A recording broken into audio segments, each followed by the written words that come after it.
আজকের গল্প অজানা স্পর্শ। অর্ণবের জীবনে প্রতিটি দিন ছিল হিসেব করা, রুটিন বাঁধা। সকাল 7টায় ঘুম থেকে ওঠা, 8টায় অফিসে পৌঁছানো আর সন্ধ্যে 6টায় বাড়ি ফেরা। তার জীবনে একমাত্র রং ছিল ল্যাপটপের নীল আলো আর কফির কালো দাগ। ভালোবাসা সম্পর্ক এগুলো তার কাছে কিছু বইয়ের পাতার লেখা কিছু শব্দ মাত্র। আরিশা ছিল অর্ণবের পাশের ফ্ল্যাটের নতুন ভাড়াটে। তার জীবনের ছন্দ ছিল অর্ণবের ঠিক উল্টো। যখন অর্ণব সকাল ঘুম থেকে উঠত, আরিশা তখন বারান্দায় বসে গান শুনত। আর যখন অর্ণব কফির কাপে চুমুক দিত, আরিশা তখন তুলি আর রং দিয়ে ক্যানভাসের সামনে বসতো। তাদের ফ্ল্যাটের মাঝে দেয়ালটা ছিল একটা সীমারেখা যা দুজনকে সম্পূর্ণ আলাদা রেখেছিল। একদিন সকালে অর্ণব দেখলো তার বারান্দায় একটি টবে ছোট্ট গোলাপের চারা এসেছে।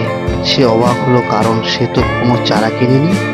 পরের দিন দেখলো চারাটার পাশে একটা চিঠি রাখা, তাতে লেখা, গোলাপ খুব তাড়াতাড়ি মরে যায়, তার ওর দিকে একটু খেয়াল রেখো আরিশা। অর্ণব হাসলো।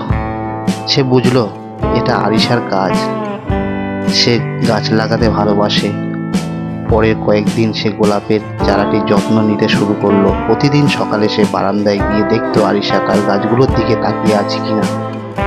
যখন দেখতে আরিশা তার বারান্দায় এসছে, তখন সে চারাটার কাছে যেত, শুধু একটা বোঝাতে যে সে ওর যত্ন নিচ্ছে। না, এইভাবে চলল তার নীরব যোগাযোগ।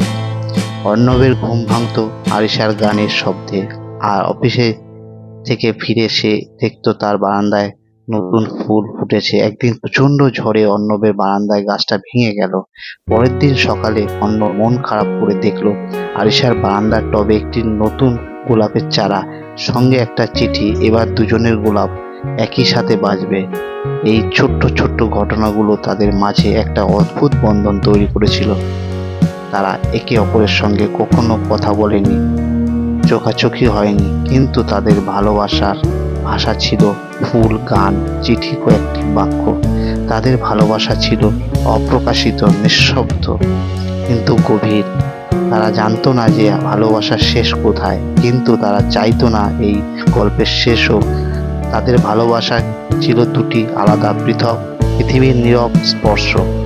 এই গল্পে ভালোবাসা অপ্রকাশিত রূপ তুলে ধরা হয়েছে। আপনার যদি অন্য কোনো গল্পের প্রয়োজন হয় তবে জানাতে পারেন।